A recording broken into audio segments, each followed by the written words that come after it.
Starbane's Avenue.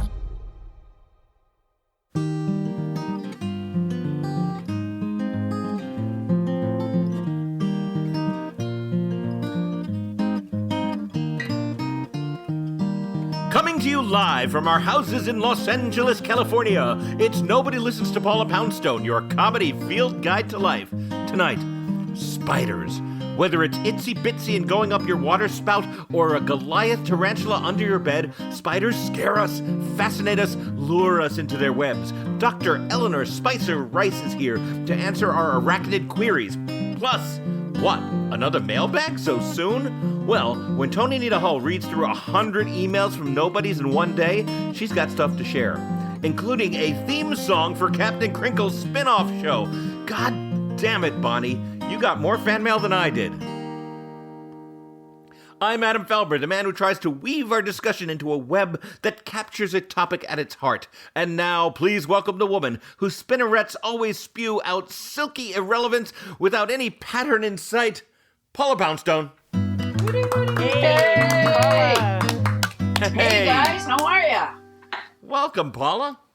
And thank you so much, and thanks to tonight's house band, Colin Miller on the guitar. Colin, by the way, is also the operations manager at Wait, Don't Tell Me. And every time I've had an operation there, he's been the manager, which is just great. Telling, right, like the time I had the tummy tuck, I stood up afterwards and I had this huge pot belly, and I demanded to speak to the manager, and it was Colin. And the time I cut myself in half, and then I had to have an operation after that, again, there was Colin. So, yeah. Who was the name of the guy that was upset? Ed. It was Ed? It was either Ed or Richard. I think it was Ed. Yeah. Yeah. So I'm not going to describe in detail what happened that day. All I'm going to say is Colin was the operations manager when I had that surgery. But what Colin really does, as he described to Bonnie Burns earlier this week, is he is in charge of everything at Wait that isn't funny. Wow. It's not a lot. It means he handles a lot of details and apparently my appearances, I'm guessing. Also, he's quite a musician. That's some nice guitar work there, Colin. I think he might be a graduate of the Berklee School of Music in Boston. Am I imagining that, or is that a thing? No, he is. He told me he was. Thank you, Captain Crinkle. Yes, he is. No problem, Adam. And thank you, Colin. Hold on. There you go. Oh, there it is, the signature Crinkle coming in from Captain Crinkle, ladies and gentlemen. So, Paula Poundstone, what's new? I'll tell you what's new. My dog Mo, previously known as the Pod Puppy, is now known as the Prank Puppy. Last week, she repeatedly turned on the treadmill while I was sitting on it in a chair recording the show. And last night, I was hungry for Fritos, and I knew I had a bag. I looked all over for them, and I finally found them. I reached into the bag, and there was regurgitated cat food in there. She does stuff like that now all the time. Well, your first suspect would probably be a cat on that one, wouldn't it? No, I don't think so, and I'll tell you why. A few days ago, she put an elephant in my backyard. And Wait, that had to be... Yeah, a few days ago, she put an elephant in my backyard. And then President Trump stopped by, saw the elephant, and said, don't tell me.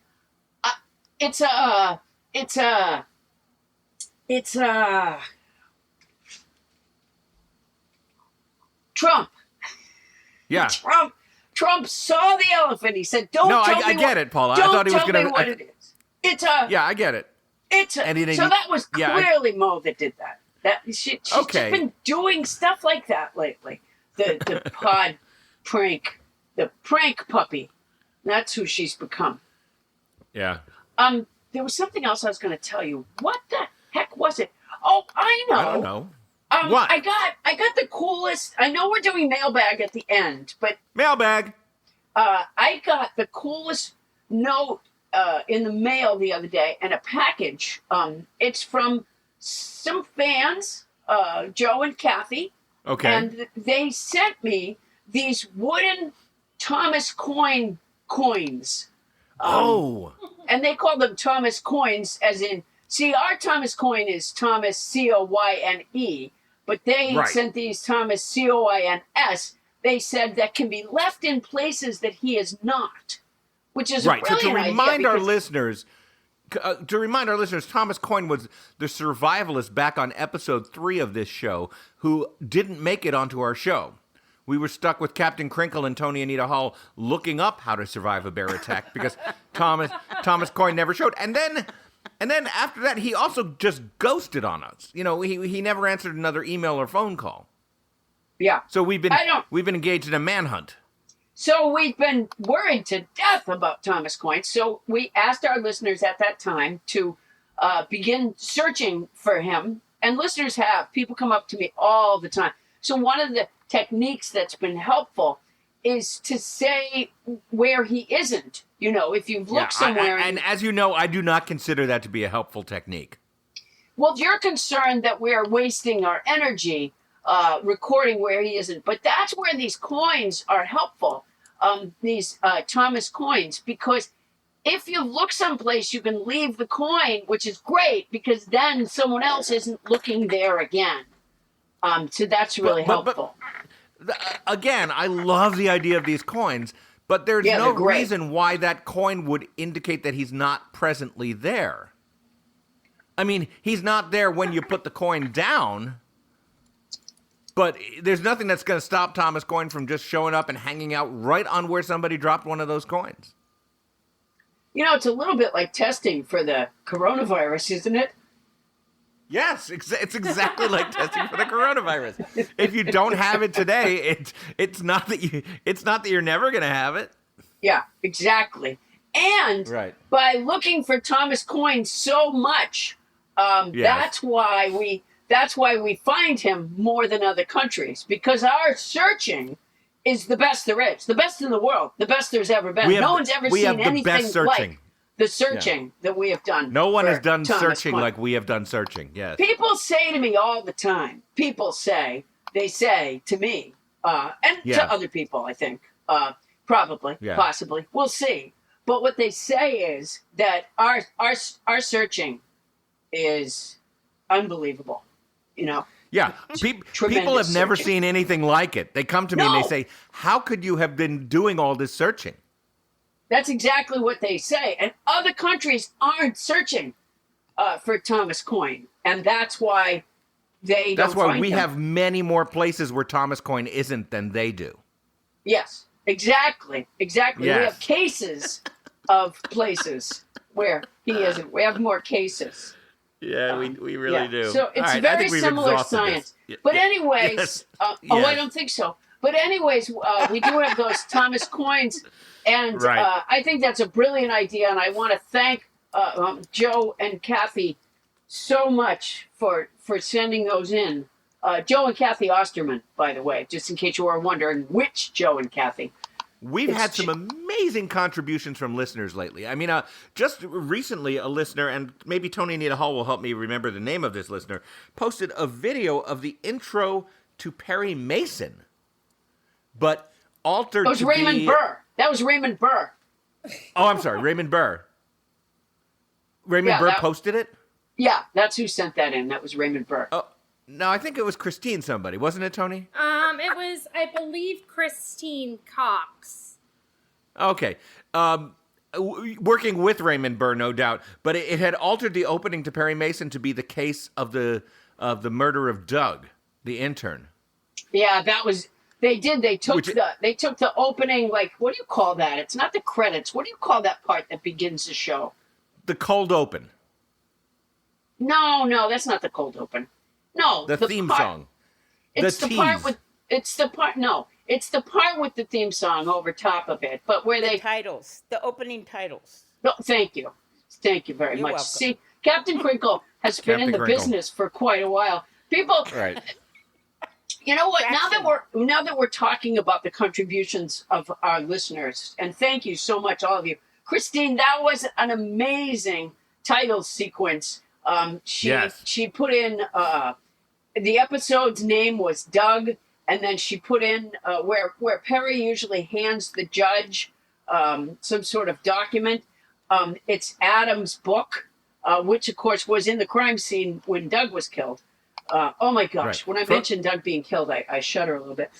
Yeah, well, he was a great intern. And again, Yeah. all of you who are writing in and saying that we just came up with Doug spur of the moment because we wanted to have sort of an ongoing crime serial on our podcast. I mean, nothing could be further from the truth. And frankly, Paula and I are insulted, and Doug's family is insulted whenever you bring up those kind of aspersions.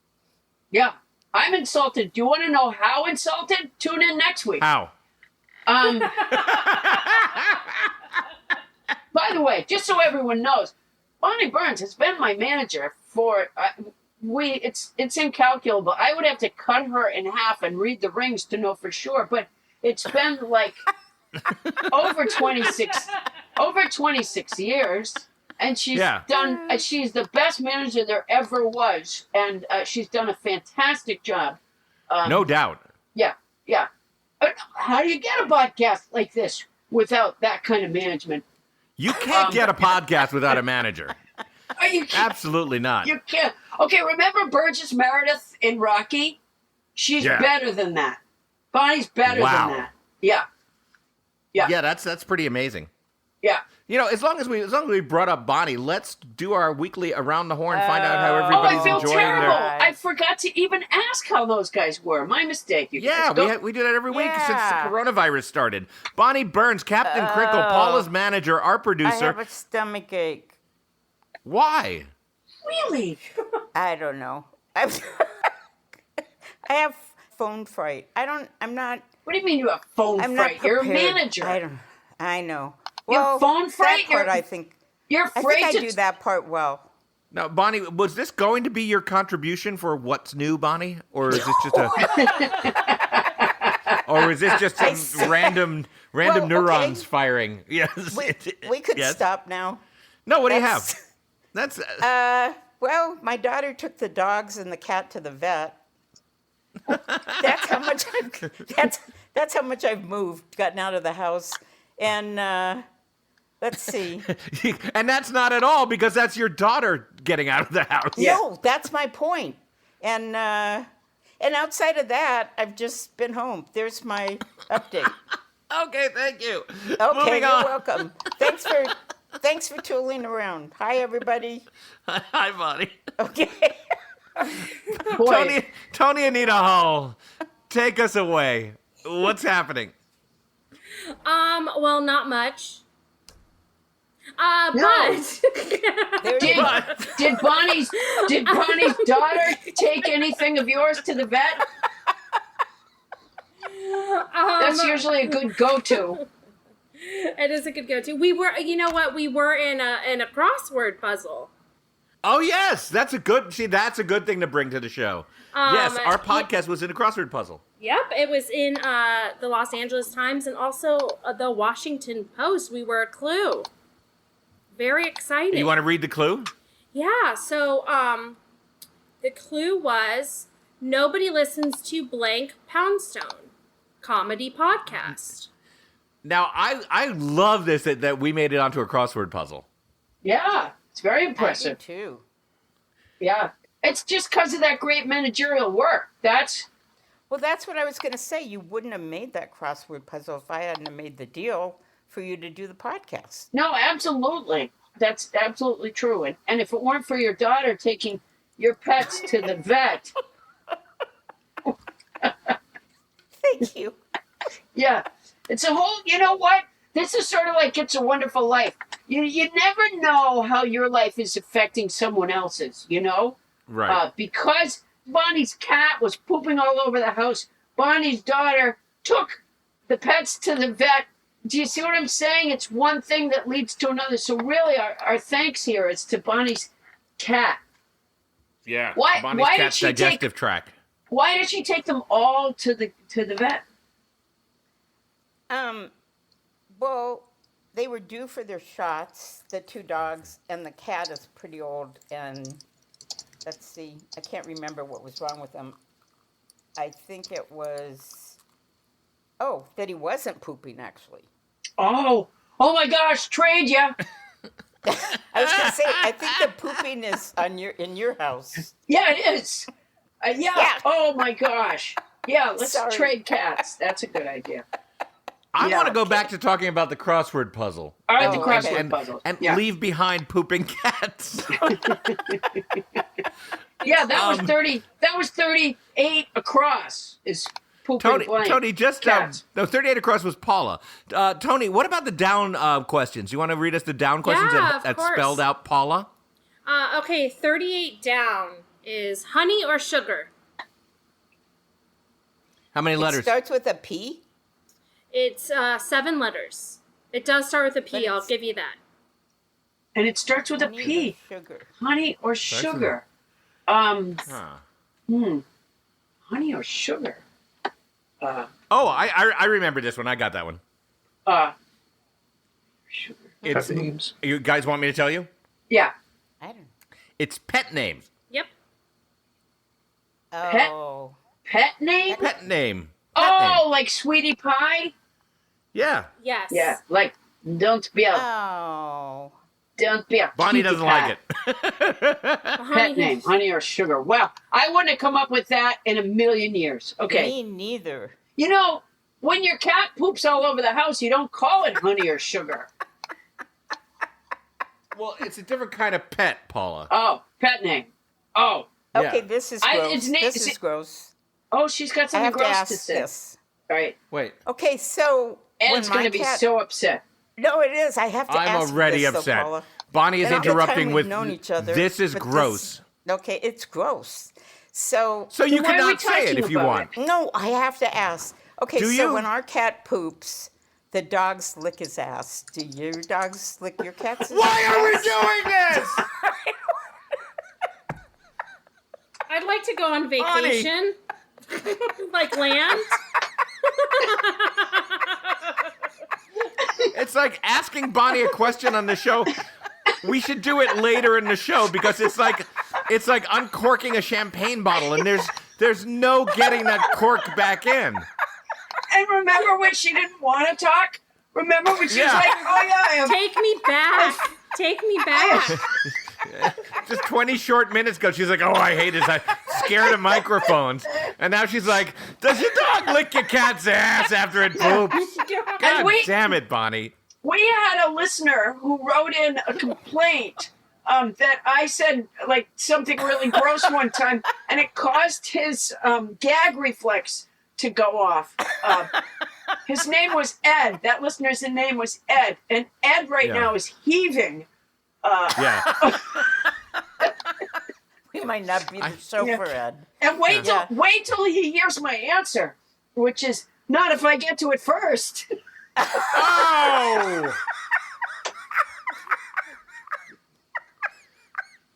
We know when we take Oh, a I'm break, which will hurting. be soon, Bonnie. I want you to think about how you started that little anecdote with "I have to say this." Because what I would suggest is maybe you didn't. No, when I see it, I think this is nature at work, right? Yeah. Oh, I want to be anywhere but here right now. Hey, Paula, do you have a vocabulary word this week? Oh, yeah. It's, I don't think I can say it. Oh my heavens! You know what, Adam? I do have Yeah? a word. It's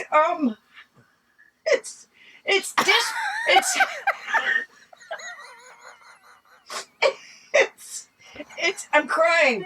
Okay, I have a word. Yeah. It's disputatious, which is an adjective that means fond of or causing heated arguments. Here, I'll use it in a sentence. Okay.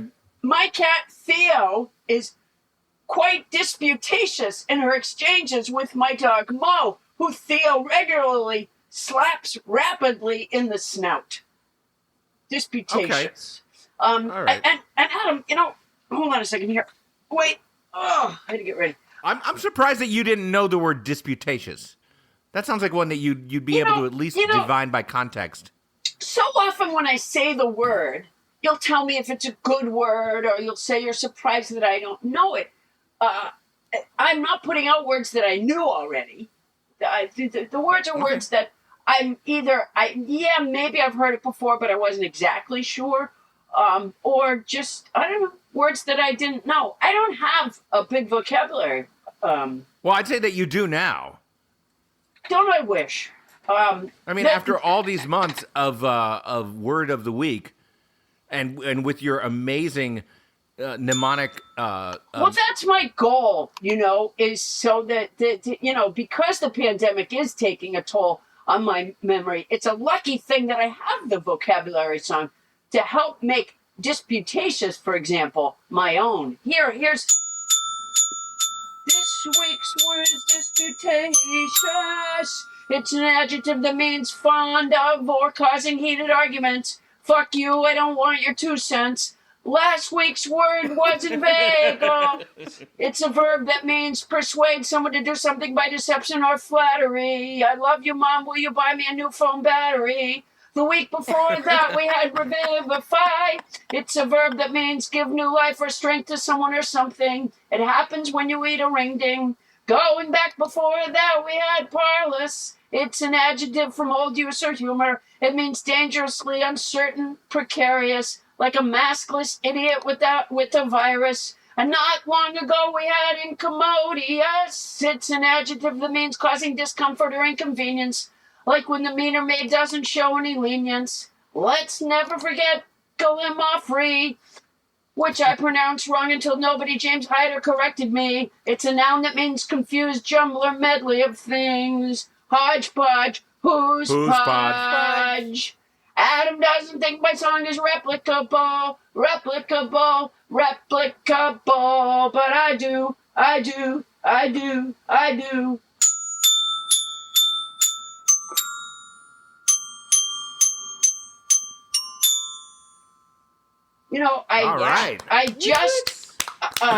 was away over the weekend because I was in Vienna at the receiving an award. At the Glockenspiel Festival, yeah. I was receiving an award from the Society of Glockenspielers. And it does sound like you've taught yourself a second phrase in the song at this point. Well, I always knew it. I didn't want to reveal it right away. Because, you want to build. That's what I learned about the show business. If there's one thing I learned from my manager, Bonnie, she always said to me, build, Don't let everybody, build. Don't put it all out in the first few minutes, build, which... Don't talk about licking the cat's butt in Act 1. That's exactly... See, I think you've taken her message and then applied it in a practical way. That's fantastic. Sure. Or really another amazing thing she used to say to me is, if you talk about licking the cat's butt in Act 1, make sure you talk about licking the dog's butt in the closing act. That's what... Oh, it's positively Chekhovian in her theatrical advice there. Yeah. Whew, boy. Coming up, in E.B. White's Charlotte's Web, Charlotte the Spider says, I wove my webs for you because I liked you. After all, what's a life anyway? We're born, we live a while, we die. A spider's life can't help being something of a mess with all the trapping and eating flies.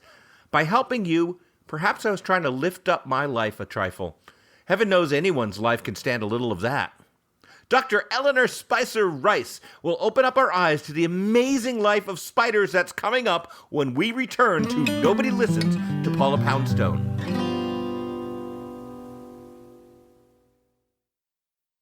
Get fresh, pre-measured ingredients and mouth-watering seasonal recipes delivered right to your door with HelloFresh, America's #1 meal kit nowadays. HelloFresh lets you skip those trips to the grocery store and make home cooking fun, easy, and also affordable. You know what's weird is you just say HelloFresh and my mouth starts to water. I'm like, I've become Pavlov's dog over this HelloFresh thing. HelloFresh's recipes are so delicious, and they offer many recipes to choose from each week to help you break out of your recipe rut. I'm not sure that I would say that I was in a recipe rut. I have raisin bread with peanut butter and blueberry jelly every night of my life, except for the nights that I have HelloFresh. What I really enjoy about them is... That's the definition of a recipe rut, Paula. but I do like peanut butter and jelly. But they have vegetarian meals, which is great. So you can choose from family friendly recipes every week, as opposed to family unfriendly recipes. Oh, I subscribed to a family hostile meal service, and it was terrible. Yeah, stuff like zucchini a la not for you, little boy. Right. That that's... And mashed potatoes and nails. Oh, the family hates that. Yeah. Yeah, exactly. Noodles not for Nancy. Noodles not for Nancy. And we have a family member, my Aunt Nancy, who hated that one. HelloFresh offers contactless delivery to your doorstep for easy home cooking with the family. They cut out stressful meal planning and grocery store trips so you can enjoy cooking and get dinner on the table in more or less 30 minutes or even 20 minutes with their quick recipe options. And you can save up to 28% by using HelloFresh as opposed to your grocery store shopping trips. You know, one of the things when I made HelloFresh, I made the farro one time. I think that's how you say it. Farro, sure. And I didn't think I was going to like it because I didn't think I was a large grain type of person. But it turned out that I loved it, and it was a big enough serving that I put my leftovers in the fridge and had them again the next day. And the second day was even better. HelloFresh is committed to giving back. HelloFresh is committed to making fresh, delicious food available now more than ever and has taken extra steps to keep its employees and customers safe. HelloFresh donated over 2.5 million meals to charity in 2019, and this year is stepping up their food donations amid the coronavirus crisis. Wow. Go to HelloFresh.com/Paula80 and use code Paula80 to get a total of $80 off, including free shipping on your first box. Additional restrictions apply. Please visit HelloFresh.com for more details. That's HelloFresh.com/Paula80 and use the code Paula80 to get $80 off. Anybody could use that.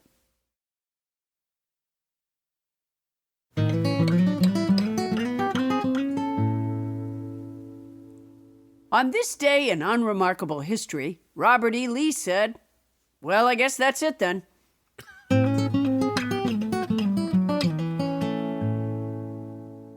Thank you, house band Colin Miller. You know, I didn't realize that Colin had that kind of musical talent. I really didn't. Me neither. During my operations, he didn't play a note. Again, he's operations manager of Wait, Wait, Don't Tell Me. Yeah. Okay. Guy's a gifted surgeon. Gifted surgeon. He's got great hands. And he picks a mean jazzy guitar, too. Paula, I understand that it is spider season out where you are in Santa Monica, California. It is spider season. They're everywhere. And I don't know, am I wasting my energy being afraid of them? Well, it depends on which ones you're afraid of, doesn't it? Precisely. I don't know enough about them to know which one I'm supposed to yell eek over. Now, are you really genuinely creeped out by spiders? No, I'm creeped out by their webs. We have their webs everywhere. And once you get a web on you, you don't know if the spider was connected to it or not. That is true. That does freak me out, too, whenever So I walk right through their web, and then I'm like, oh, I don't know. All right. Well, we have someone on the phone who can help ease our arachnophobia. Or make it worse. She might make it worse. Dr. Eleanor Spicer Rice got her doctorate in entomology from North Carolina State University, and today she is a senior science writer at Verdant World. Or is that Verdant Word, Eleanor? It's Verdant Word. Hey. Verdant Word, the company she co-founded. She's the author of Dr. Eleanor's Book of Common Ants and Dr. Eleanor's Book of Common Spiders. Please welcome the uncommon Dr. Eleanor Spicer Rice. Yeah. Thanks, guys. Thanks for being here. Hey, thanks for having me. I'm excited to be here. Well, thank you for being with us. So, Dr. Eleanor, should I be afraid of spiders? No, you should not be afraid of spiders, but you should be cautious of spiders because all spiders have venom, but most spiders don't bite, and many couldn't even pierce your skin if they tried to bite you. They're mostly here for good. Yes. There are those that could hurt you. there are some spiders that could hurt you, but they don't even want to hurt you. They did a study where they tried to get black widows to bite somebody. They just tried to force it to bite somebody. And the only way they could get it to bite them is if they squeezed it as if its life was in peril. And finally it tried to bite. It's really hard to get. Yeah, most spiders really try to stay away from you as much as possible. It's really hard to get a spider to bite you. You know what I'd like to know is how they got the person to do that study. Yeah, well, you know what? There's somebody for everything these days. I guess so. But I'll tell you what, when it came out, there were a bunch of us who were just waiting at the edges of our seats to read it. Oh, really? No, yeah, it's thrilling to a lot of us because we hear about spider bites. When you study bugs, everybody tells you they were bitten by a spider, and pretty much every single time they were not bitten by a spider. Well, who bit them? Well, a lot of times, a lot of things can be misdiagnosed as spider bites, like flea bites. When people sleep at night, fleas will bite people on their sides and stuff, and infected mosquito bites, skin reactions, all kinds of things. They did this study where they thought there was a brown recluse outbreak at a prison, and they went back and looked because this poor spider was getting blamed for everything, and it ended up being just a MRSA infection. Antibiotic resistant, infection that was going across. But everybody sees that kind of characteristic and thinks it's a spider bite. But it's not. They're often misdiagnosed. The maligned spider. So did the spiders sue? That would be a good idea. Well, they're probably looking for representation if y'all know anybody. Now, you did mention the brown recluse. Now, what I've always been told is that, especially since I live here in the southwest portion of the United States, that the two spiders to look out for are the brown recluse and the black widow. Right.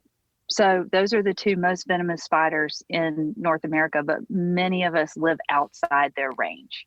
So I'm not sure exactly where you are, but in California, there is a desert recluse in the southern part of California. But brown recluses don't live anywhere near y'all. Oh, really? Well, not near the coast? Adam lives in a town called Black Widowville. Right. Well, to be fair, I have found several black widow spiders in and around my property. One in the garage. One was living behind the TV outside. They definitely are in the Los Angeles area. No, not in front of it. They don't like my taste in movies. Yeah, no. Right. Well, that's interesting. They can there's a Western black widow that does live out there, but they don't. Do you ever get bothered by them other than getting freaked out when you see them? We have black widows all over our yard here, and they don't do anything. All over your yard? Oh yeah, we have them. I mean, we find them under everything over here. I'm on the East Coast. I'm in North Carolina. You said, yeah. Right. Mm-hmm. But I've never been bitten by one or anything. My children run around barefoot all day long. There's no problem with them, but they can hurt you if you do. A lot of times when I do know someone who's bitten by a black widow, and what happened was it had climbed into her shirt, and when she pulled her shirt onto her body, it squeezed the black widow against her body and it bit her in the chest. So it wasn't like it was attacking her; it was just trying to get away from her. But Gotcha. Okay, this would be where I take issue with these spiders, because that's the problem. I mean, I'm not going to do anything deliberately to a spider, but who knows if it goes in my shirt or goes in my sleeping uniform or goes in my shoe, right? Yes. Then this is the thing. Your sleeping uniform. My sleeping uniform. I don't wear pajamas, but I do. I got it. Yeah. All right. Sleep in a uniform. So this is the thing. Uniform. Yeah. And with ID on it, by the way. But that's my whole point about the spiders, that they may misinterpret what's going on and feel the need to bite me, because once you've walked through their web, because spiders around here, they have a tendency. We had one that kept making a web in front of our front door on the outside of our house, and you had no choice but to walk. And sometimes I would remember, and I go, and I would be careful and try to, move around it. But plenty of times you just walk out not really thinking, and then first of all, there's spider web all over your face and in your hair, and second of all, I have no way of knowing if that spider's still hanging off there or not, and what if it thinks I attacked it? Well, those spiders do not really bite you. Those orb weavers, it'd be really hard. I mean, it doesn't even really hurt if they bite you. But They will. they don't hurt you if they bite me, but me they might hurt. No. Those are not to be feared. I mean, they'll Wait, crawl all what over kind you and did they you won't say hurt it you. was? Orb weavers is just a general type of spider. Different types of spiders can build different types of webs, and some build that Charlotte's Web kind of orb, that big, beautiful Oh, yeah, thing that is that beautiful. you're walking through and wondering if it's in your mouth. Yeah. That's what you have. And what I'm guessing is that you would turn your porch light on at night, would you? And then they would come out and they would catch everything that flew to your porch light. Oh, And I so, see. and they're really good at catching stuff. They're wasteful feeders. They catch so many things that they have to throw out the dead, bugs that they can't eat in the morning. Why don't they They're donate excellent. them to less fortunate bugs? They really Yeah. should. Well, they do. They throw them on the ground. The ants will come and get them, I guess. Okay. But those spiders, they don't really. In the morning when you come out, they're not there anymore because they only use their web at night. And then many times they'll take their own webs down. If you would give them time and stop ruining their house, they'll eat their webs and then They'll build do it what again to their every webs? night. They'll eat it? They'll eat it. They'll go around and disassemble their webs, and then or you can just save them the step and crash through it in the morning. So they don't And live then- in their webs long term? Oh, they live beside their webs. They just use their webs. Those just use their webs to catch food, and then they hide in the daytime. And then when you turn that light on, it's like, setting up Feeding time. Yeah. the fried chicken house. And then they're just like Yeah. turning on the light, and so that's what they're doing. So they're not, unless you're walking out there at nighttime when they're feeding, they're Well, not going to sometimes. be on you. Well, Huh. yeah, Yeah, sometimes. but you could just turn your light off. I don't have a curfew. Well, Why are they so attracted to cars? Seems like it's a side view mirror thing happening, or Oh, a yeah, front they're fender thing. always on my side view mirror. oh yeah. I mean, think of how great that is for a spider, that all it has to do is set up a little web right there in that protected area, and then you drive around and catch all of its food for it. Oh, wow. I mean, so you're we're getting doing a- like to-go orders for it. You are doing like the fast food for spiders. Yeah. You're like, Yeah. you are their joint. And so Yeah. you're making their little house for them, and you're protecting them in there. You're not going to swat them because like, who cares? And then they just eat all the bugs that you're running into. Oh, so they like cars because they move. Yeah. You're doing good for them. Get a little breeze, get some Huh. naps. I mean, they don't have to sit there in your driveway all day long. I mean, you're moving around getting stuff for them. It's a Yeah, pretty well, great way to be. The stay-at-home order has probably upset them Oh, yeah. because I don't drive that much anymore. Now, Well, you my might daughter, need to feed them. yeah, they're still there. My Yeah. daughter took a spider class in college, and I don't think she did it so much. She didn't go to this college in hopes of studying spiders. I think it was really what fit into her schedule. But having said that, the only reason I know she took a spider class is because I think she has referenced in conversation that class to me more than any other class she took. But why would someone intentionally study spiders? What's to be gained from it? From studying spiders. Yeah. It's the coolest thing. I mean, first of all, arthropods. So spiders aren't insects, right? But arthropods are like spiders and ticks and mites and stuff, and insects. They make up 80% of the life that we know on Earth, right? So Arthropods do? yes. So they're most of the animals that we can see. So everywhere your daughter goes, there are spiders. You're never more than 4 feet from a spider. I know the guy who did this study. He did it in the Arctic. He did it everywhere. You are never more than 4 feet from a spider, even while we're talking Wow. in our separate places. So You your just daughter creeped is me out. constantly- No, you're supposed to be getting excited. Oh, yes, This is that's what it is. Yeah, you're supposed to Never be more getting than 4 thrilled. feet. Yes. Because, 2 feet from where I'm sitting is my shelves of videotapes. Do you think that the spiders are behind the collection of the Waltons or the honeymooners? Oh no, let's think about this. The Waltons are probably more wholesome. Let's go with the Waltons. While they just back there. Oh, they are more hoping for wholesome. some pie. Yeah, let's face it. Yeah. The honeymooners was a constant threat of domestic abuse. Oh, it's probably painful for One them of to these think about days. Although they do have kind of tumultuous love lives themselves a lot of times. So, Oh, do they? Oh, Is yeah. there a lot of heartbreak in the life of a spider? There's a lot of husband eating, isn't there? Well, spiders are all predators, right? So any spider could be a lover or it could be a meal for that female. Because to mate, he has to insert his special mating organs right underneath where her fangs are. So she could either eat him. So he has to, all these spiders come up with different ways of tricking their girlfriends into doing it with them. So like the orb weavers, a lot of the orb weavers will sit on the side and they'll strum songs like a guitar. They'll like pluck a song on the guitar, and like in riding spiders do this. And the riding spider the female will sing back to them, like pluck a song back to them, and they'll work something out that way. When you say pluck, what are they plucking on? The web? They pluck the strings of the web. So the female she'll tune the web. But here's the thing. So when he goes and mates with her, right, he doesn't want anybody else to mate with her. He wants to be the only mate. So as soon as he inserts his pedipalps into her, he spontaneously dies. And then he just hangs there until she either eats him or he falls off so that nobody else can mate with her. It's called extreme monogamy. Yeah, I would that think is so. Extreme. Yeah. Whoa. See, it seems like if they I all can't, have weird things. but like to suicide through sex, it's just amazing. Yeah, but you got to get it done. And then some spiders, like the ones that weave little sheet webs in your yard. You ever wake up in the morning and you look out and you see like little sheets in the grass?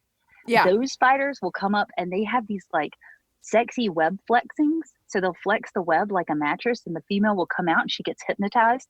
And then he releases a chemical and it causes her to pass out. And while she's knocked out, he mates with her and runs away. And then she wakes up and she's pregnant. He roofies her. Whoa, that doesn't sound ethical. No, but it happens. Hashtag WTF though. I mean, they all do crazy stuff. All of them. Like if you see a Do any of spider, them just approach the female and go, "Hey, you got something on your face"? There? Yeah. No, there. No, you know what? I'll just get it. I'll get it for you. Yeah. And then That sounds like link spiders do that. They'll be like, "Hey, I'm gonna be the best boyfriend ever. Do you want to like a back rub?" And then they give them like a massage. And when the female gets all like sweet because she's gotten this massage, he jumps on her and mates with her and runs away. So yes, that actually happens exactly like you said. They all like do crazy stuff. Even black widows. You want me to stop talking about spider sex? Let me just tell you black widows real this quick. is fascinating. No. And black widows are called black widows for a reason, right? Oh, I'm not sure if I'm more excited that I'm single or that I'm not a spider. Oh, yeah, no kidding. Well, you have all the power, except for with black widows. So what black widows do is the females have cobwebs. They're not, you know what a cobweb looks like. You know, it's not that pretty street web. Okay, so they put their sex pheromone in the cobweb. And so real healthy, robust black widow females have this real strong pheromone. So all the males come from all around, but the first male that gets there will wind up her web. So it looks like she's sickly because he takes away all the pheromone as he winds it up. And then she's waiting for the party and he'll be like, "Oh, nobody likes you, but I like you." And then he'll mate with her.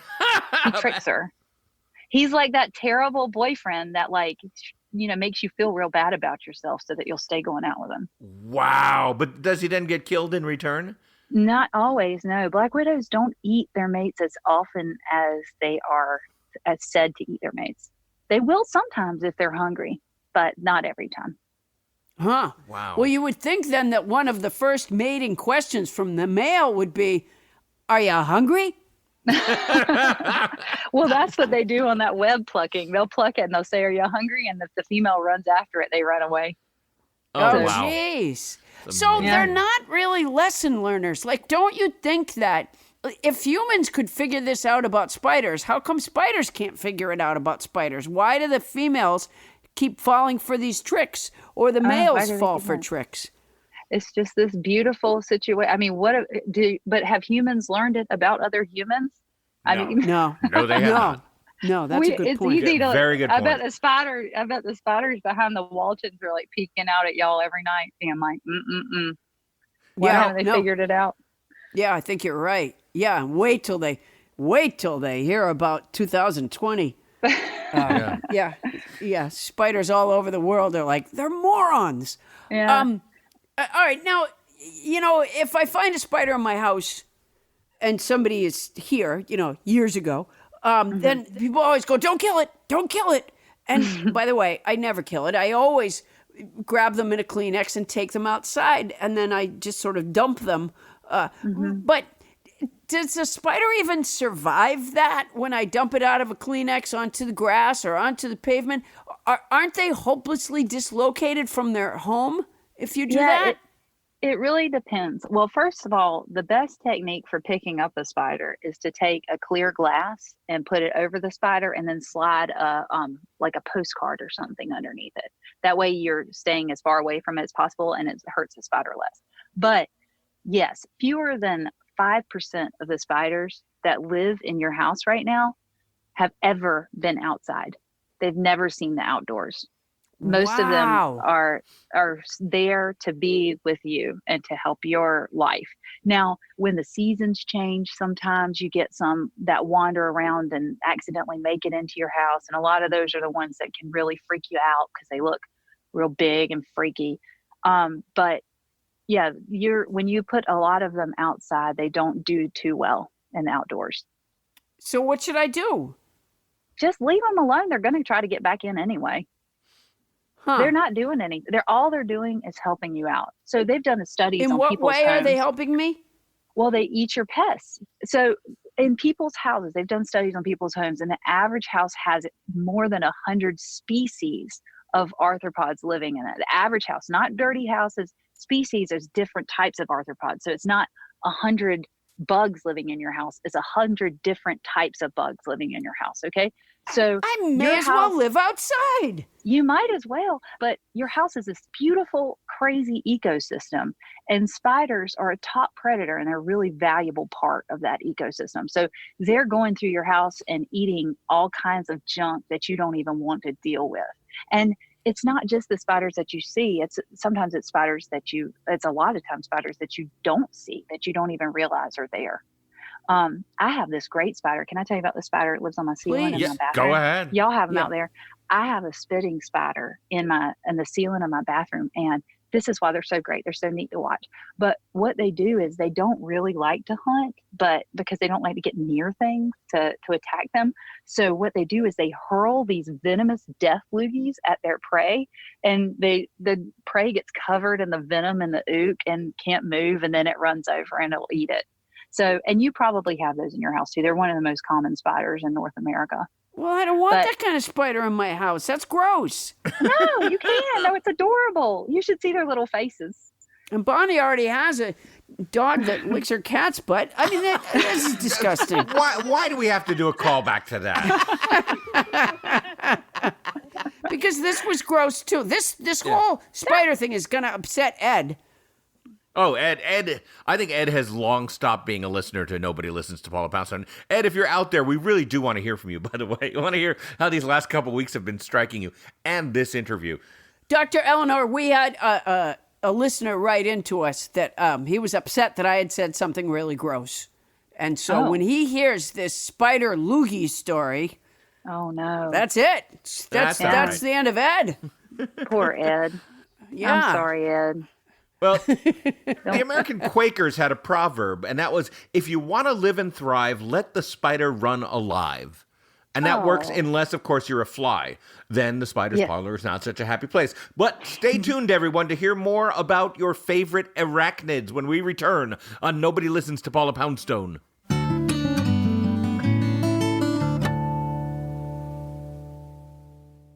The cat of the week is Jackson from Normal, Illinois.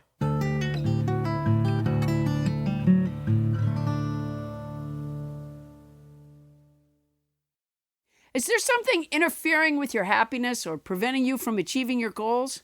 BetterHelp will assess your needs and match you with your own licensed professional therapist. You can start communicating in under 48 hours. And by the way, it's not a crisis line and it's not self-help. It's professional counseling done securely online. There's a broad range of expertise available which may not be locally available in many areas. The service is available for clients worldwide. That means you, minor outlying islands, you can log into your account anytime and send a message to your counselor.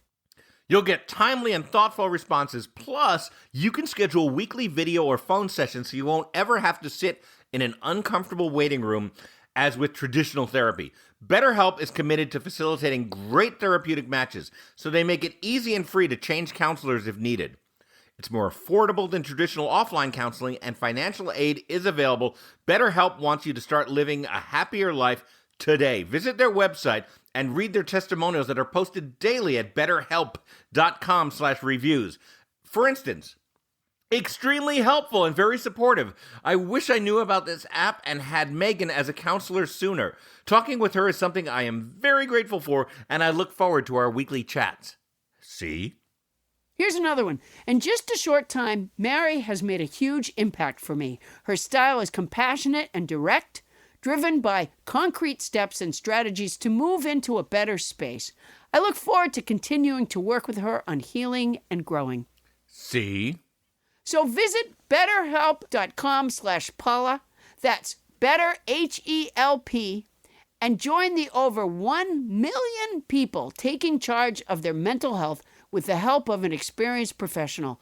In fact, so many people have been using BetterHelp that they are recruiting additional counselors in all 50 states and perhaps the minor outlying islands.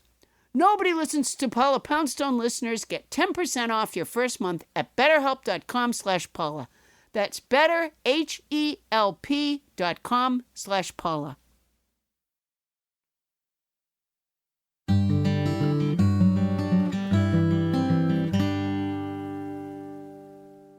And we're back with Dr. Eleanor Spicer Rice. And thank you for the spicy music, Colin.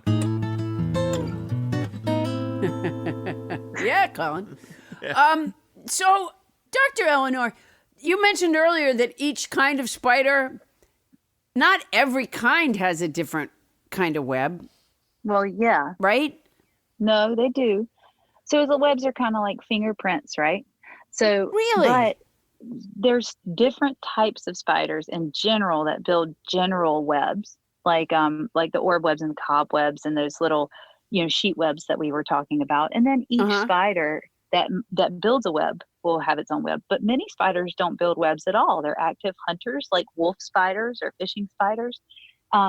They can use webs to make like little sleeping bags for them, or they can use webs to like jumping spiders, for example, can use webs to make a drag line as they walk in case they tumble off the surface, and they can use it to climb back up.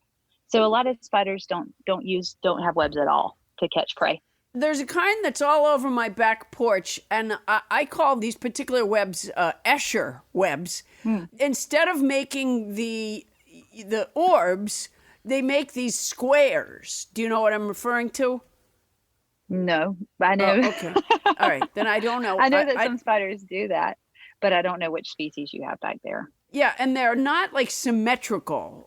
You look at the orb kind. I mean, every now and then we'll get one in the backyard somewhere that is that lasts a long time, and it's just amazing. Yeah. But these kind of Eschery looking ones always look like they're falling apart. They look like they look like how American cars were built in the 70s, like they were supposed to break. Right. That was the Like an point. AMC Pacer or something. Yeah. So, but they're smaller, so the strength of their webs correlates with the type of bug they want to catch, right? So you have bigger spiders, they need thicker webs. If that little Escher web caught a moth, it would freak out. It wouldn't be able to do anything with it because it would be too big.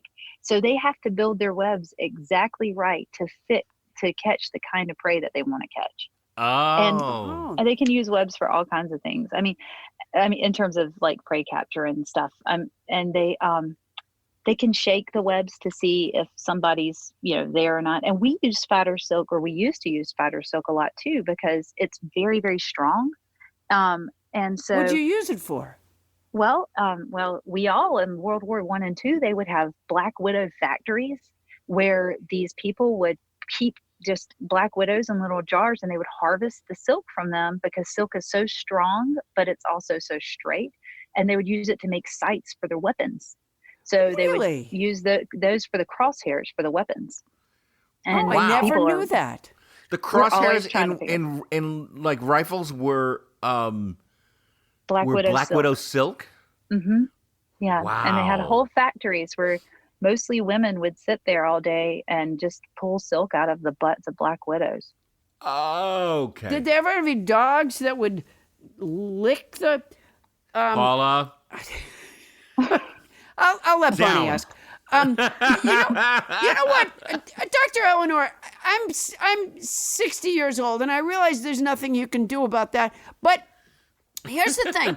So I've been on the planet for 60 years, and I even have a daughter that took a spider class in college and has shared with me. So most of what you're telling me, I have never heard before. Like World War II, there were Black Widow factories or what.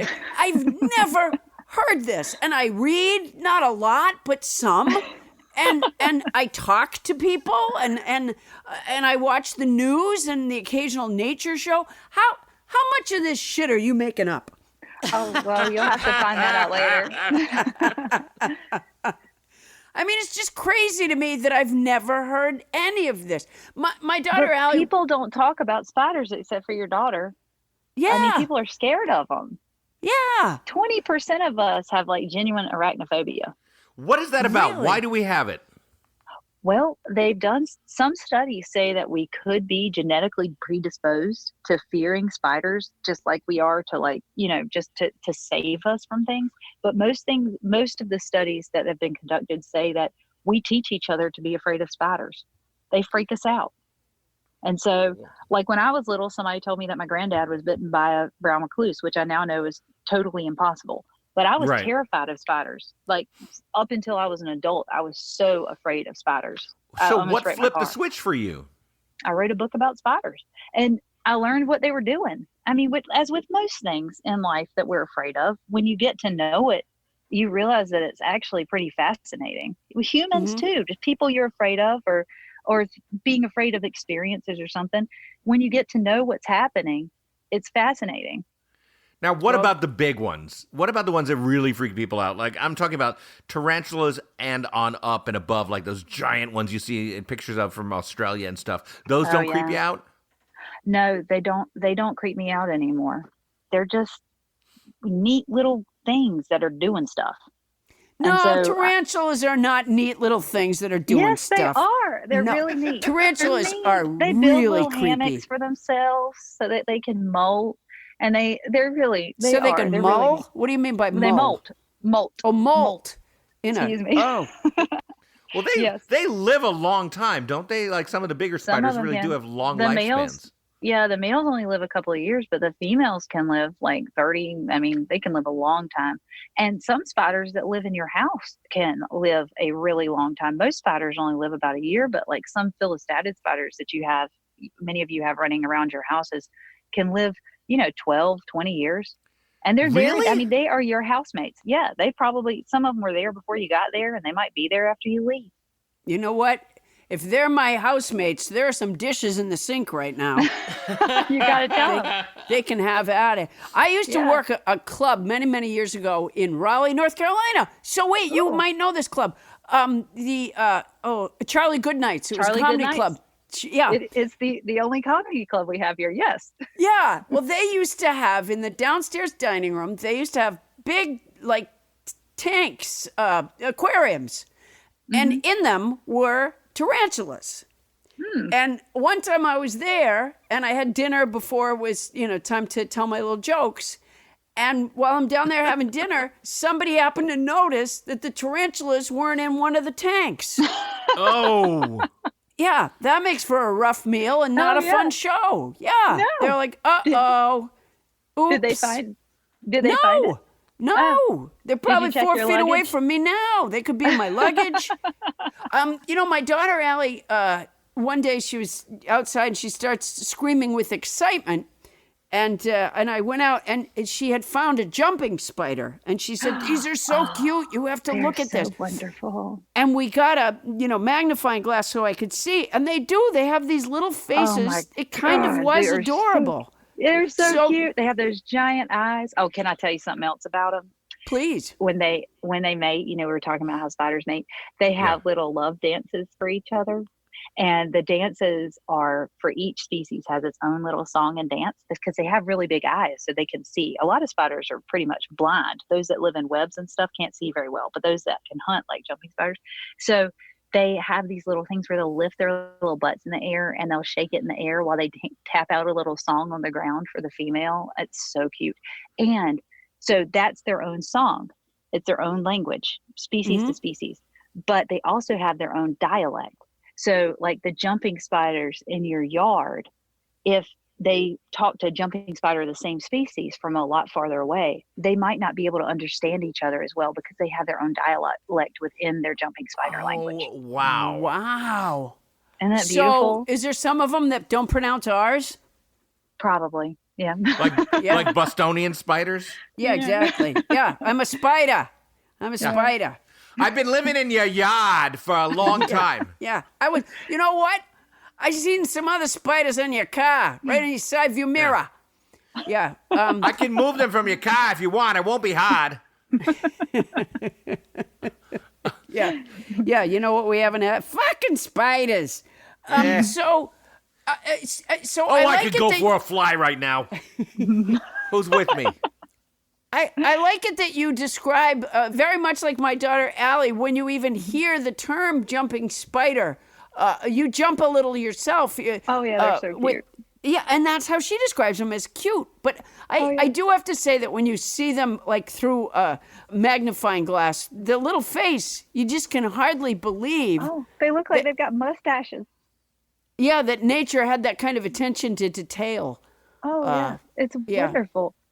And I was just going to give you a little trick, since it is the end of summer, on how to find hunting spiders in your backyard at night, just in case you want to be freaked out. If you walk outside with a flashlight, they have eye shine like cats do. So if you shine your flashlight kind of low to the grass, you can see all their eyes glimmering at you. Really? That just made my life that much creepier. Yeah, and I that is do it creepy. several nights in a row because sometimes the weather's just right and you will be totally surrounded. I mean, the population density can get so intense in your yard. Sometimes I go out there and I'll see a few, and then sometimes I'll go out in my yard and it looks like dewdrops all over the grass. And there's so many of them out there. Wow. Maybe it is dewdrops. It could be, but when you walk up to it, they run away. Oh yeah. Not a lot of dewdrops do that. You got to follow it down to the spider to make sure. Yeah. Yeah, they don't retreat. Now we're hearing all these really cool stories about spider sex. But do they have families? They don't have families. They don't hang out with their mate, right? They're not sociable.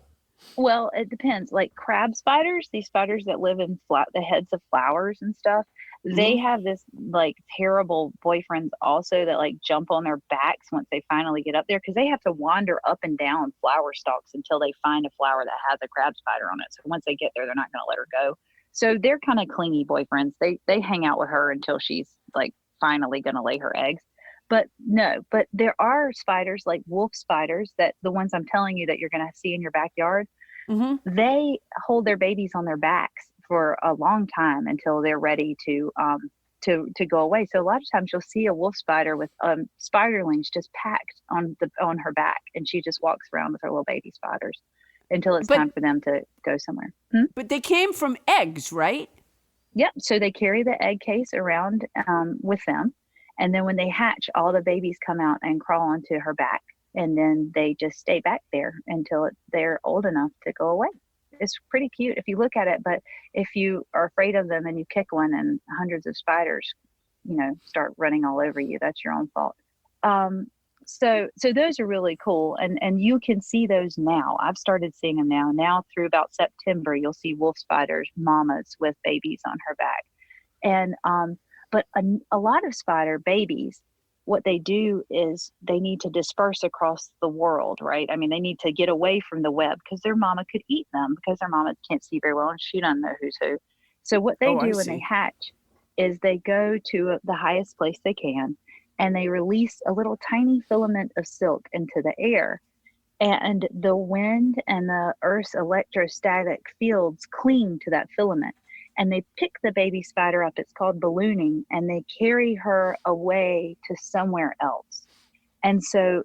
Yeah, we all saw that in Charlotte's Web at the end. Right. Oh, yeah, so that's what they were doing, and they have no idea where they're going to end up. And so they're really good at colonizing new environments that way. But sometimes, because it works with the electrostatic fields, what happens is, or just a few times in recorded history, is that all the ballooning spiders at one time will converge in one place, and they'll find places like whole towns that are totally covered in like millions and millions of spiders. Wow. It looks like snow. Wow. It looks like the whole town has been snowed on.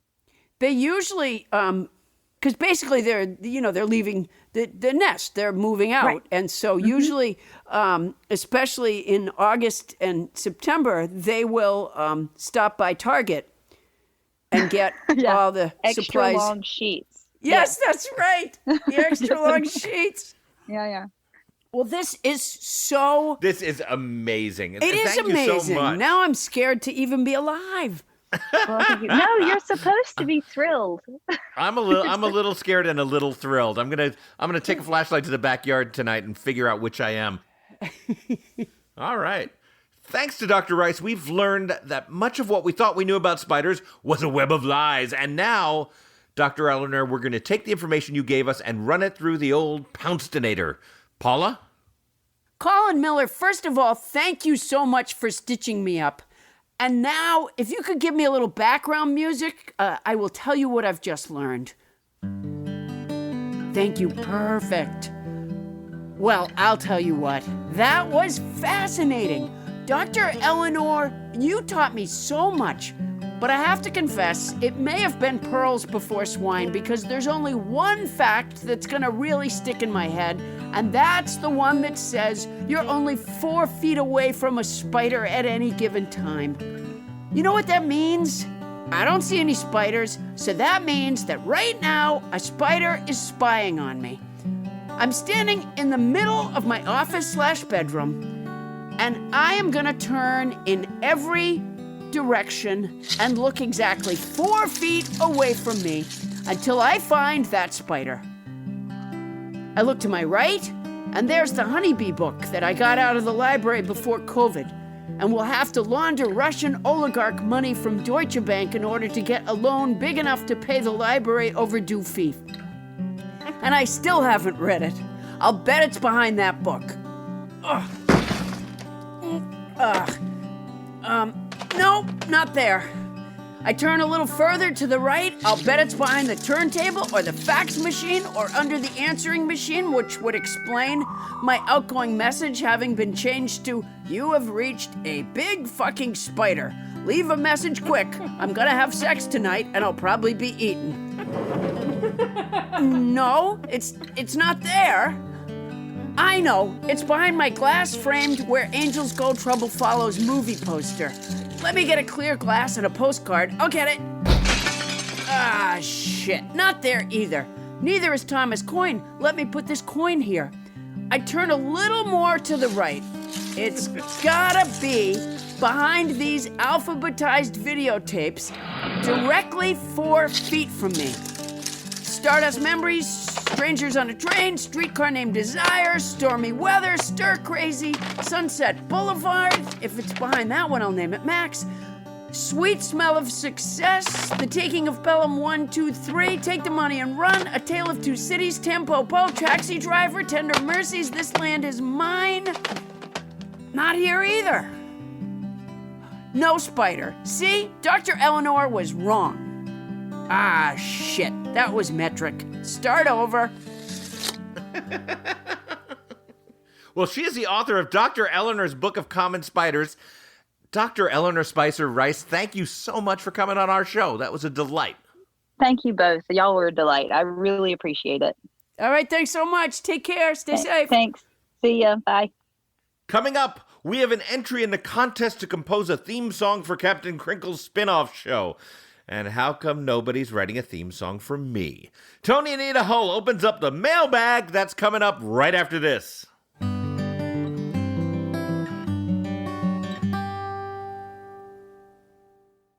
Support for this podcast comes from BMO. Should these uncertain times alter your approach to managing Treasury cash? What 4 strategies can help optimize returns? Unpredictable times call for expert insights. Read the article, Corporate Treasury, Optimizing Liquidity in an Uncertain Environment by James Santoro, Managing Director, Liquidity Specialist. Get his expert take at bmocm.com/COVID. That's bmocm.com/COVID. Corporate Treasury. We work here.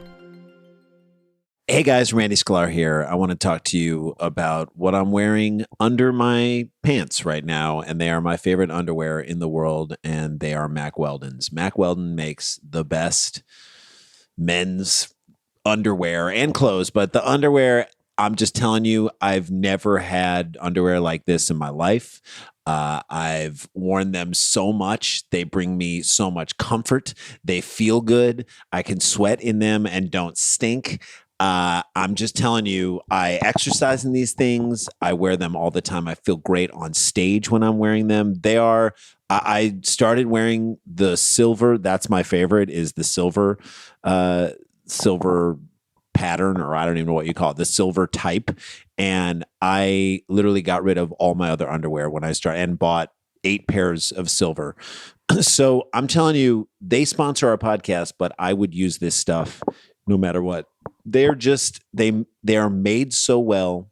They stand up so well. They fit so well. They fit under your pants and under your shorts so well. They don't bunch up. Again, I can't really say enough good things about the silver brand that they make. It is the best. I have sweatpants from these guys. I've got golf shirts from Mack Weldon. Everything they make is so good. They put so much care into it. They started from scratch. They engineered their own fabric. They made sure the design process was meticulous so you can count on the fit being the same each time. They really care about all that stuff, and it's shown in the work. All I can say is, it's the best underwear I've ever had. I got rid of everything else once I started wearing it, and I only buy those. And the folks at Mack Weldon, they're amazing. They've created their own totally free loyalty program called Weldon Blue. Level 1 gets you free shipping for life. And once you reach level 2, by spending $200, Mack Weldon will start giving you 20% off every order for the next year. It's amazing. These guys are incredible. I love their stuff so much. For 20% off your first order, you visit mackweldon.com, mackweldon.com/Starburns, and enter the promo code Starburns, STARBURNS. Again, mackweldon.com/Starburns, and enter the promo code Starburns for 20% off your first order. Become a member of the loyalty program. It can only help you. You will love this underwear so much. You'll love it as much as we do, and that's a whole heck of a lot. mackweldon.com/Starburns, promo code Starburns.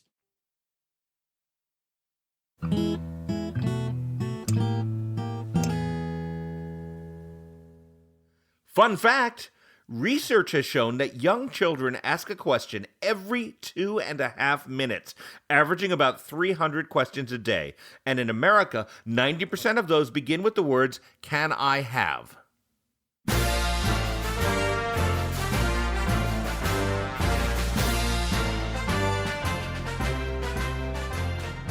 Alors, it is I, French President Trump, announcing to you nobodies that I have my own mini podcast.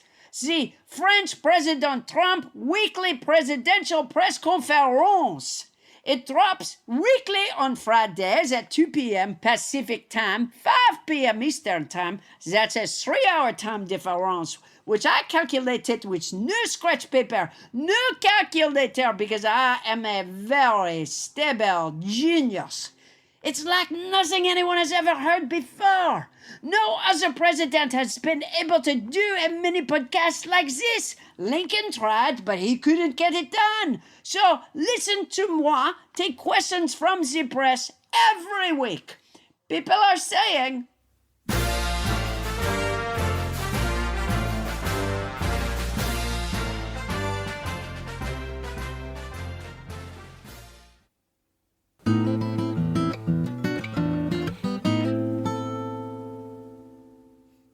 And we're back. Thank you, house band Colin Miller. You are shredding on that jazzy guitar. Tony Anita Hall, you read through 100 emails from nobodies the other day.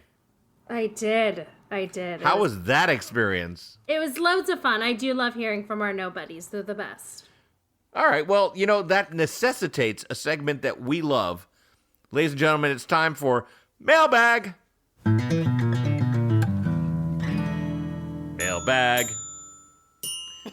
Thank you. Thank you, auxiliary house band Paula Poundstone. There it is, Adam. Thank you, Paula. All right, Tony, what you got for us? What's on the hopper? I'm not finished playing. I can't do it. Adam's here again. Adam's here again. Okay, go ahead, you guys. Sorry. Okay. Mailbag. Okay, so we actually got a wonderful. I knew it. We got a fabulous theme song for Captain Crinkle. Fantastic! Yeah.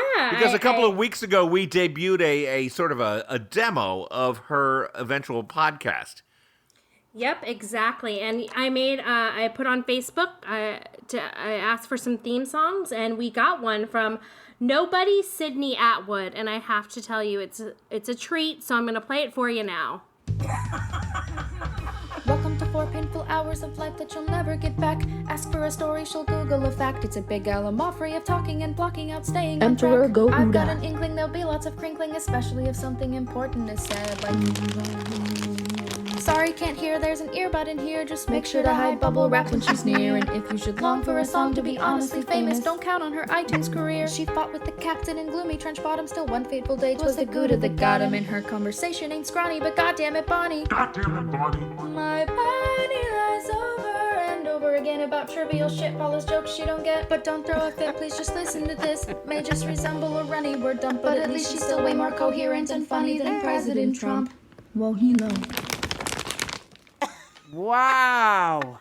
That is fantastic. There you have it. That's Who was that really from? great. Nobody Sydney Atwood. Wow. Oh, Sydney Atwood. That was really Wow. special. Yeah, Sydney, you should be doing so much more with yourself. Than writing Captain Crinkle theme songs. Absolutely. Yeah. Wow, I'm impressed. Sydney, you have to, what'd you say, Paula? What was my advice? You have to open big and close bigger? Sydney did that. I forgot your advice. Sorry. That was incredible. Thank you, that was Sydney. incredible. Yeah. That was really impressive. All right, Tony Yeah. Nita Hull, what else is in the hopper? Yeah, no, I love this next email. Hello, Paula or Bonnie or Tony or Adam. My name is Noah Helton. I'm an 18-year-old entering my first year of college, and I'm interested in your internship offer in your last episode. I'm aware that dear. your previous intern was met with an unfortunate demise, and he is no longer with us. I'm sorry Poor for your Doug. loss. However, I cannot help but see the opportunity in his misfortune. I'll be going to University in North Carolina. My mom and I love your podcast. We've listened to every episode. And thanks to this podcast, we have dozens of inside jokes that none of our family understands. Thank you for your time, and I am excited to hear back. Best, Nobody, Noah Helton. Wow. Wow, that is really nice. And brave. I like it. We've driven a wedge in the Helton family. Noah and his mother being on one side, and the other little Heltons being on the other side, because That's they have all fine. these If inside they wanna- jokes. If they want to get on the inside, they can listen to our podcast. I don't think so. I feel that our podcast is really for Noah and his mother. You know, the thing that I've come to realize is we're not for everyone. And even within an individual family, will be for some and not for. So it's Noah and his mom against the other Heltons. So far, no legal action has been taken. But Noah, I think we weren't, because we're still grieving, we weren't really considering replacing our intern just yet. Yeah, But Doug has left a hole in this show. as soon as we're finished with the grieving process, Noah, you're in. Welcome to think- our new intern, Noah Helton. Yeah. I think it's what Doug would have wanted if we had ever asked him what he absolutely. wanted. Yeah. We never did, because he was No, our we never intern. It was did. his job to ask what we wanted. Yeah. I'll tell you something. There is a movement now for interns not to do stuff like get coffee. Like, really, the interns should be, that interns should be in like the meetings, and they should really be seeing how things work, and they should really Right. be, shadowing the people who really do the jobs, as Sure. opposed to just, getting coffee. And especially now with the stay-at-home order, because, by the time Noah gets my coffee coming from Adam's, the show will be over. That's right. Besides which, Noah, and write this down, I don't drink coffee. Not at all. She doesn't like coffee. I think, one thing that Noah might benefit from around here on our particular show is a rule that we passed that we're calling... Security. He'll benefit from security. Yes, Yeah, because we passed a rule called Doug's Law, and that is recognizing the fundamental right of every intern to not get murdered. Yeah.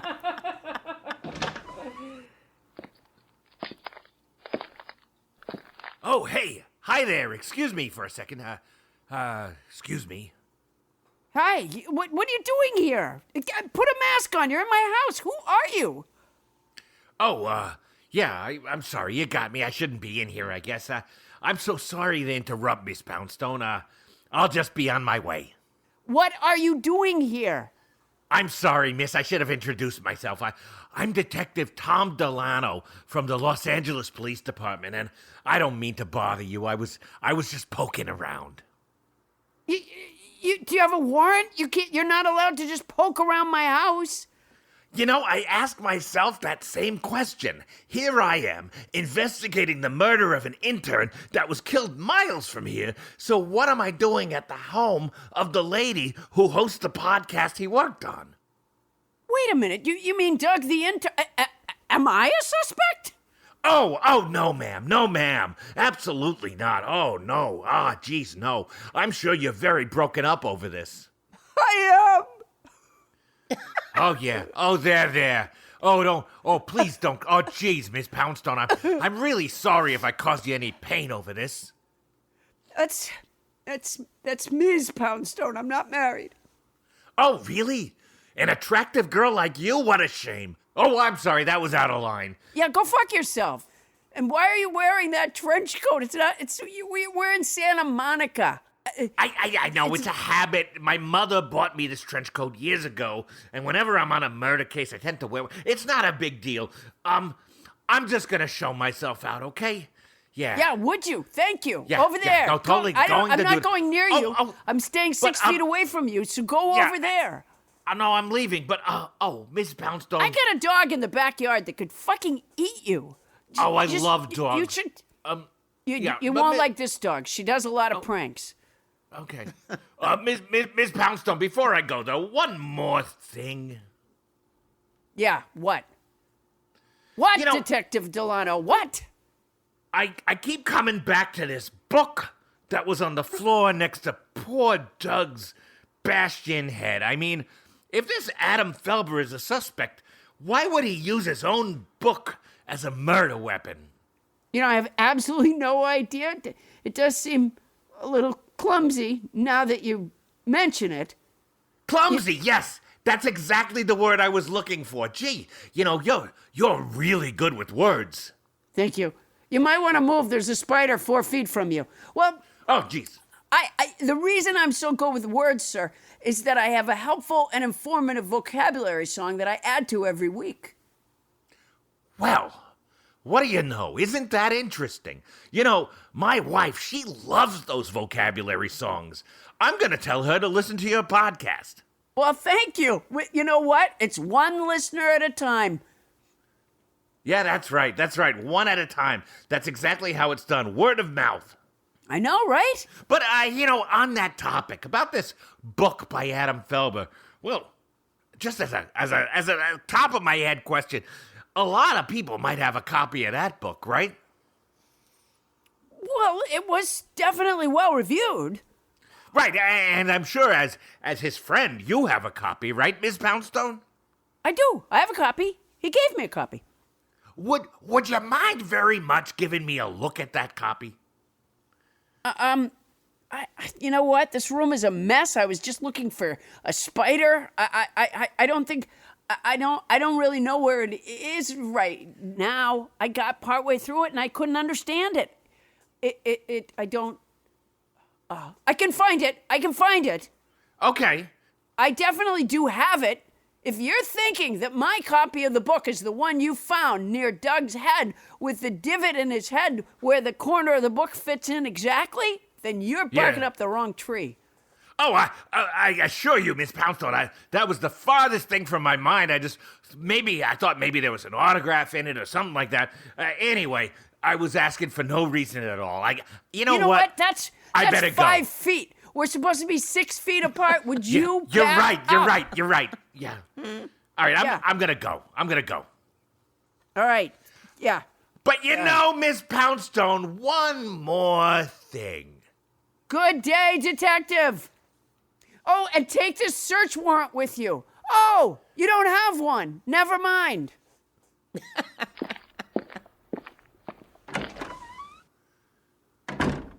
Ooh, boy, that was weird. It sounded like somebody was visiting your house. Yeah. You know, we have got to solve this Doug thing.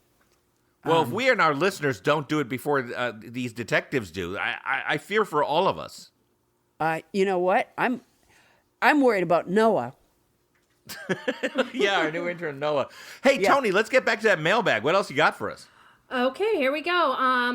I am Sergeant Sandra Dominic from the United States of America, currently serving in the U.S. Embassy as Chief Security Guard in Baghdad, Iraq. I have an important business proposal I would like to discuss with you for the benefit of us, and I'm waiting for your response.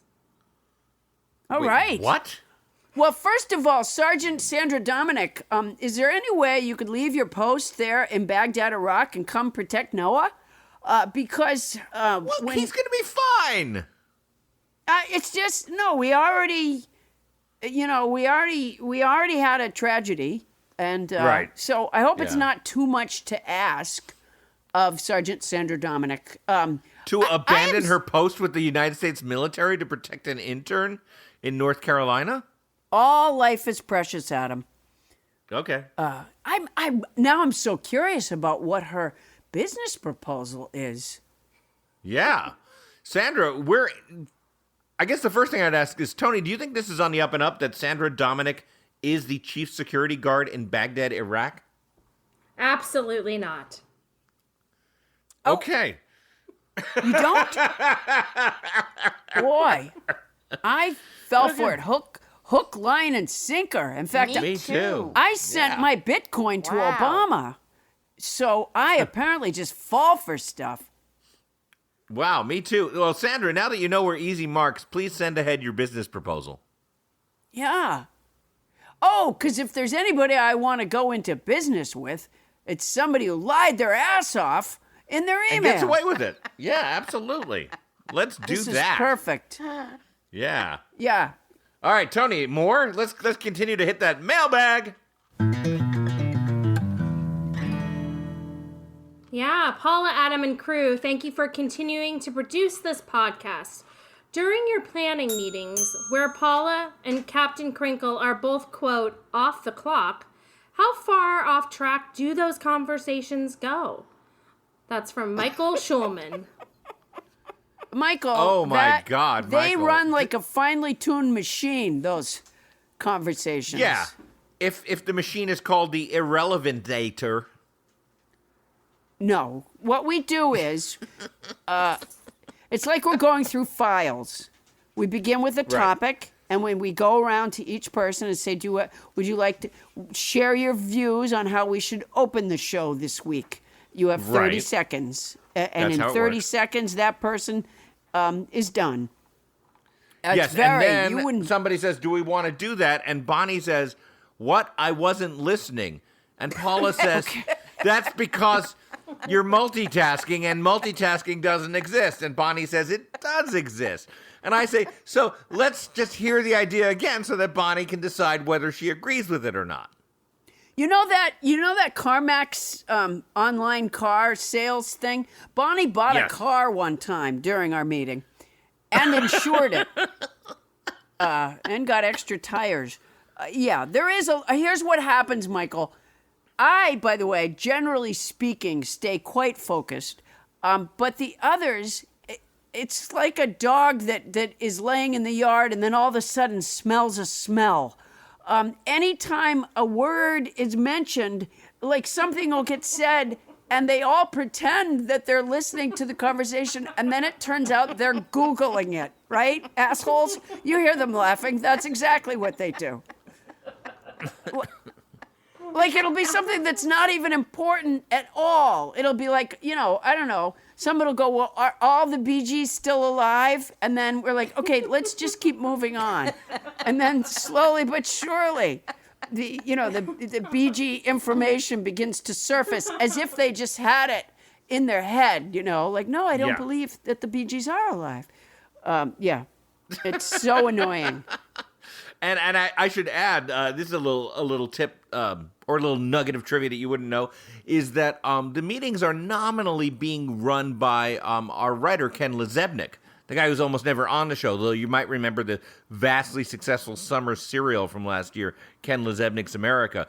And Ken is also susceptible to Googling, so the guy who's supposed to be moving us along is often almost as distracted as Bonnie Burns. Yeah. And then Adam is usually cooking, and he has us just in like a headset thing. And so you can hear fucking Benihana's through. So at one point he's like, you hear like, and that's because he just started the volcano with the fire that comes out through the chopped up onions. Yes. That's not untrue. Yeah. So the answer to your question, Michael, is, those meetings go quite smoothly. They take almost as long as this goddamn podcast. Yeah. Yeah. We're, in fact, we're not even doing the podcast right now. This is yesterday's meeting. Hey, Tony, let's get back to that mailbag. What else you got for us? Yeah, so Susie Smith on Facebook wrote, Bonnie, I love you. I'm certain your hair is lovely. By the way, will we be seeing Adam's unshaved nape anytime soon? Yeah. Oh. Whoa. Who's that from, Tony? Susie Smith. Susie Smith. That's a real name. So Susie is referring to when Bonnie said that she'd only washed her hair twice during the pandemic? Since mid-March. That's since mid-March. Yeah. Okay. Yeah. All right. Yeah. All right. I stand corrected. If you're going to be literal like like that. No, then I think that's, hey, listen, it doesn't matter to me. I don't. Yeah, no, I'm nowhere near Bonnie's head. But her email was about my hair, and I will say this. Because my daughter has requested I grow out my hair for the first time in more than a decade, I have now washed my hair 2 or 3 times with shampoo for the first time in more than a decade. I had no idea that you'd been shaving it. I just thought it didn't grow. Really? Yeah. But this is just a beautiful symbiotic relationship. The shampoo that Bonnie hasn't been using, Adam has been able to make use of. That's fantastic. Yes, I have. I mean, it's almost an inch long now, my hair. I think it is, in fact, an inch long. So get out of town. The thing is, the reason why I started shaving it is that there's almost no hair on top anymore.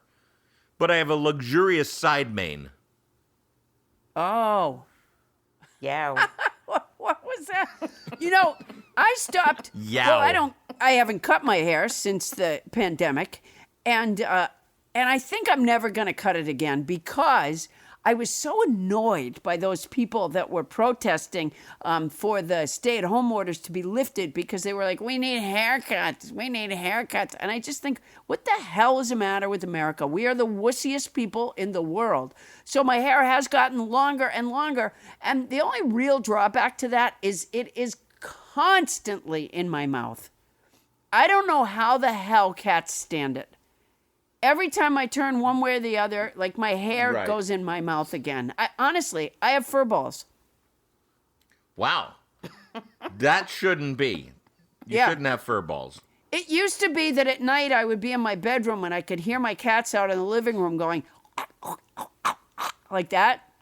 Right. And now it's the other way around. Now the cats are knocking on the door going, are you okay? Are you okay in there? Because I have fur balls. Tony, what else you got for us? You know, I can't find who sent it, but someone did complain about Bonnie's crinkling, how it feels cheapened now. Because It's she only cheapened? crinkles a piece of paper. There's no wrapper crinkling, and there's no crinkling noise in the background anymore. That's true. I It's gotta sad. say, it's this damn COVID-19 stuff. Bonnie is no longer in the studio with us, so she's no longer off mic where she did the worst of her crinkling. So now it's performative crinkling, whereas in the past she'd just be, 15 feet Right. behind Paula, taking out the day's newspaper or lighting a small campfire or whatever it was she was doing back there. And now she just performs the crinkles. Yeah. Sometimes she used to break up kindling. Yeah. Break up kindling. Yeah, that's what she would do. So, yeah, Well- I have to agree with that email. Well, Yeah, me too. tell that emailer, whoever it may be, to hang in there because COVID-19 will not last forever. It won't That's true. disappear magically either, but it will not last forever. And therefore, eventually, we will be back in the studio and Bonnie will bring bubble wrap. Oh, yeah, she will get right back to the program of just annoying the living crap out of me. Yeah. All Well, right, it's Tony. good. We have that to look forward to. Okay. Tony, is that mailbag? That is mailbag. Mailbag. Well, Paula, we've talked about spiders on this show, and quoted from Charlotte's Web, E.B. White also said, once you begin watching spiders, you haven't time for much else. I got Nice. it. Mailbag. You finally got it. Now, I hope our Yeah, listeners you know will... what? You what? It's the orange one and then the red one. Any German from the fest would tell you that. Boy, did I enjoy that. You know, there's no more deserving person than me for that Glockenspiel award. No. There's nobody more deserving. Now, Paula, I was trying to segue into saying that if the listeners from our show will stop watching spiders or making theme songs long enough to at least check out the Poundstone product line. I had it once. Yeah, you know Yeah. what, Adam? There are so many. What? There are so many fine acquisitions at my store. It doesn't take long to check out at all. It's paulapoundstone.com. You can get the Poundstone pussy pillows. Wendell has corrected me. I used to say they were like 2 inches by 3 inches. Not true at all. They're 4.5 inches by 5 inches. They're huge and they're full of fresh nip that your cat will enjoy. On one side, there's a cat joke, and on the other side, I'm happy to autograph it to your cat. When you fill out the form online, there will be a space where you put in your cat's name, and it'll be done. Say the word, and it'll be done. The other thing that's available, not on my website, is I'm doing Cameo videos now. So if you would like me to send a message, a video message, to someone that you know, you can go to cameo.com/PaulaP33. That's cameo.com/PaulaP33. And back to my website, I do have a series of comedy videos that I made specifically to help get people through the COVID-19 depression. They're called RX Laughter Videos. If you go to paulapoundstone.com and you click on the tab that says RX Laughter Videos, they'll come up. Oh, and Miss Poundstone, one more thing. I'm sorry to poke my head back in again. Yeah, It's me, Detective Detective Delano. Delano. Probably nothing, but the boys in the lab, they had this lab test of Doug's blood, and there was a significant, there were no drugs, but there was a significant amount of catnip. Oh, there was catnip. Well, then Doug may have been working alongside Wendell over in the sweatshop making the. Yeah, that's probably what it was. That's probably, Yeah. as I said, it's probably nothing. I was just checking in. I'm sorry. Well, thanks very much, because I know you're desperate to clear my name. Oh, absolutely. Of course. You were never a such suspect. Anyway, I gotta go. All right, we want to hear from you nobodies out there. If you want to enter our theme song contest, send us a sync show description or just drop us a line. You can do it by sending it to nobodylistens-to-Paula-Poundstone@gmail.com. Once again, that's nobodylistens-to-Paula-Poundstone@gmail.com. Oh! You can you can find me and Adam on Instagram, Facebook, and Twitter. We're all over the place. And check out our Facebook page at Nobody Listens to Paula Poundstone. That's our show. Nobody Listens to Paula Poundstone is hosted by Paula Poundstone and yours truly, Adam the Felber. Special thanks to our guest, Dr. Eleanor Spicer Rice, and thanks to our house band, Colin Miller, Operations Director for Wait, Wait, Don't Tell Me.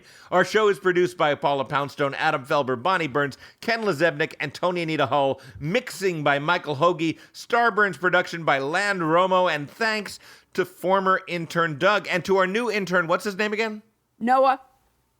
Noah, thanks, Noah. Welcome aboard. Technical direction by Jessica Gutierrez.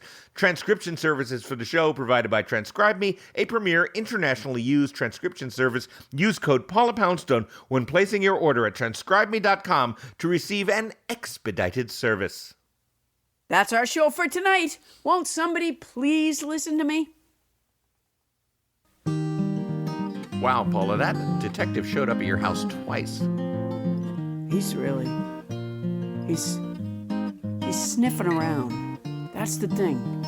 Yeah, I'm just saying he hasn't been at my place even once. Yeah, well, I'm gonna tell him to go to your place. I'm just thinking maybe you should lawyer up, Poundstone. Nah, I'm not afraid of him. Just spiders, huh?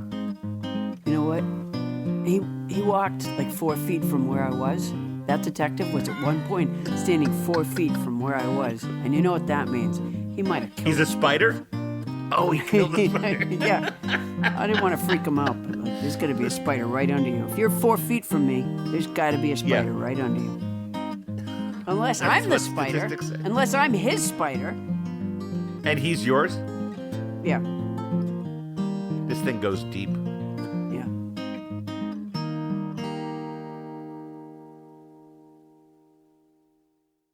Starburns Audio, a podcast network.